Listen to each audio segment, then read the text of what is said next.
Assalamualaikum, perkenalkan kami dari kelompok 10 akan mempresentasikan materi tentang uang dalam ekonomi syariah. Simak terus ya.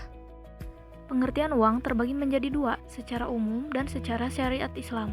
Secara umum, OJK memberikan preferensi bahwa uang adalah suatu benda yang diterima masyarakat umum sebagai alat tukar dalam kegiatan ekonomi. Dalam perspektif ekonomi Islam, uang adalah segala sesuatu yang diterima secara umum dan diterbitkan oleh lembaga keuangan yang berwenang sebagai media pertukaran dan pengukur serta penyimpanan nilai. Selanjutnya ada jenis uang yang terbagi menjadi tiga, yaitu uang kartal, giral, dan kuasi.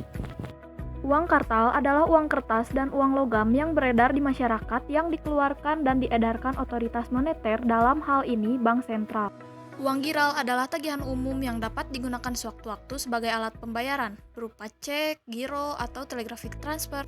Sedangkan uang kuasi adalah aset yang dapat diuangkan secara cepat, terdiri dari deposito berjangka, tabungan, dan rekening tabungan valuta asing milik swasta domestik. Selanjutnya adalah fungsi uang. Dalam ekonomi konvensional, terdapat 3 fungsi uang. Yang pertama yaitu sebagai alat tukar. Dalam kehidupan bermasyarakat, uang menjadi alat tukar dalam transaksi pembayaran barang maupun jasa. Yang kedua yaitu standar pengukur nilai. Maksudnya adalah uang bisa dijadikan sebagai alat untuk mengukur nilai barang maupun kekayaan seseorang. Yang ketiga adalah penimbun nilai. Maksud dari penimbun nilai di sini adalah uang yang disimpan secara pribadi di rumah dalam jangka waktu yang lama dengan maksud untuk menyimpan harta kekayaan. Sedangkan dalam ekonomi syariah, uang berfungsi hanya sebagai media pertukaran dan standar nilai saja.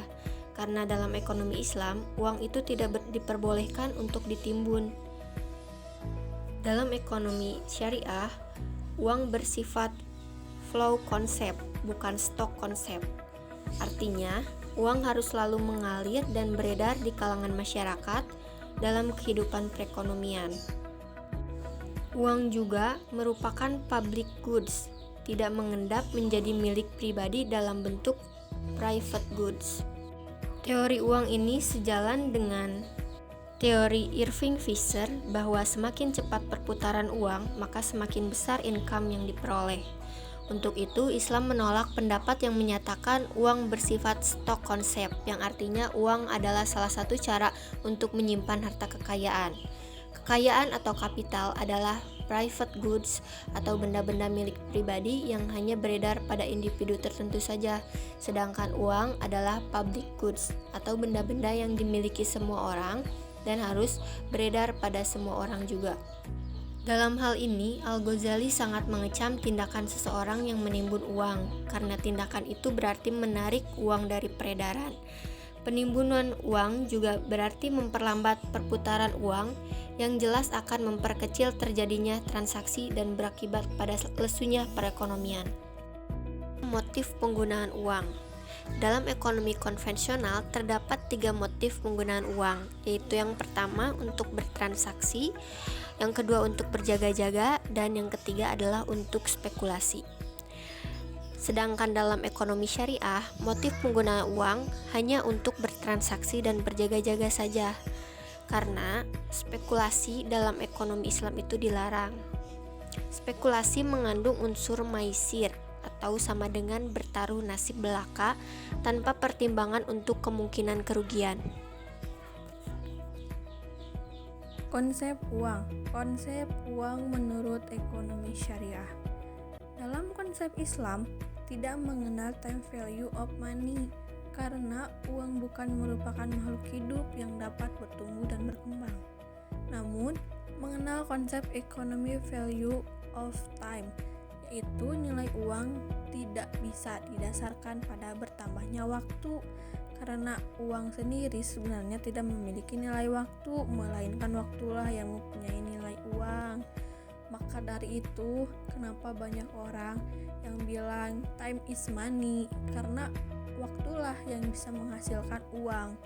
Maksudnya, ketika kita berdiam diri saja di rumah tanpa bekerja, kita tidak akan mendapatkan uang, kecuali ketika kita ingin mendapatkan uang, maka kita gunakan waktu itu untuk bekerja.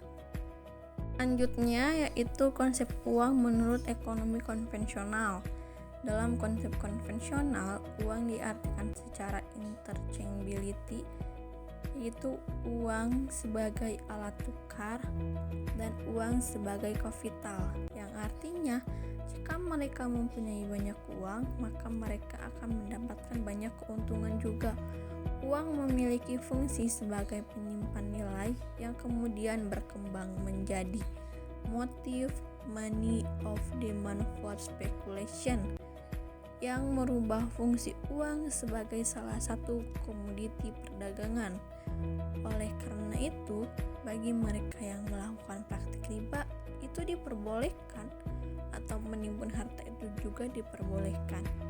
Praktik riba tentunya kita sudah tahu ya seperti apa. Ya, contohnya ketika meminjamkan uang, di dalamnya terdapat persentase bunga, entah itu sedikit maupun banyak. Nah, selanjutnya yaitu uang menurut ekonomi konvensional dan menurut ekonomi syariah itu seperti apa. Kita bahas dulu. Menurut ekonomi konvensional itu yang pertama, uang merupakan barang modal. Yang kedua, uang merupakan barang pribadi. Yang ketiga, uang merupakan penimbun kekayaan. Nah, sebaliknya menurut ekonomi syariah, uang yang pertama adalah uang bukan barang modal. Yang kedua, uang merupakan barang publik. Yang ketiga, uang sebagai penyalur kekayaan. Penyalur kekayaan di sini, jadi mereka itu tidak menyimpan hartanya atau uangnya, namun mereka mempergunakan uang tersebut untuk masyarakat banyak. Uang dalam pandangan cendekiawan Muslim. Yang pertama, uang dalam pandangan Al-Ghazali. Uang tidak mempunyai harga, tetapi merefleksikan harga semua barang.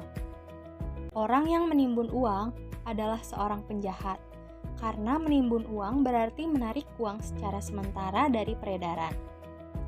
Dalam teori moneter modern, penimbunan uang berarti memperlambat perputaran uang. Hal ini memperkecil terjadinya transaksi sehingga perekonomian menjadi lesu. Mencetak atau mengedarkan uang palsu lebih berbahaya daripada mencuri 1000 dirham.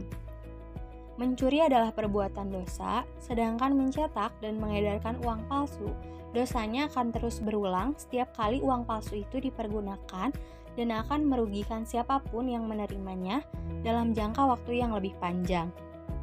Al-Ghazali pernah berkata, memperdagangkan uang ibarat memenjarakan fungsi uang. Jika banyak uang diperdagangkan, niscaya tinggal sedikit uang yang dapat berfungsi sebagai uang.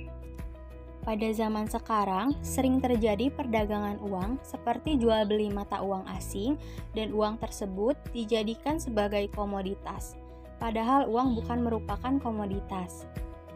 Uang hanya berfungsi sebagai alat tukar, bukan hanya untuk disimpan ataupun dipajang.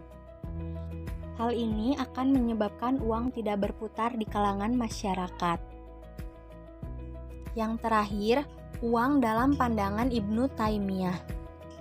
Ibnu Taimiyah yang lahir di zaman pemerintahan Bani Mamluk tahun 1263. Ibnu Taimiyah dalam kitabnya Majmu' Fatwa Shaikhul Islam menyampaikan 5 butir peringatan penting mengenai uang sebagai komoditi, yakni yang pertama, perdagangan uang akan memicu inflasi.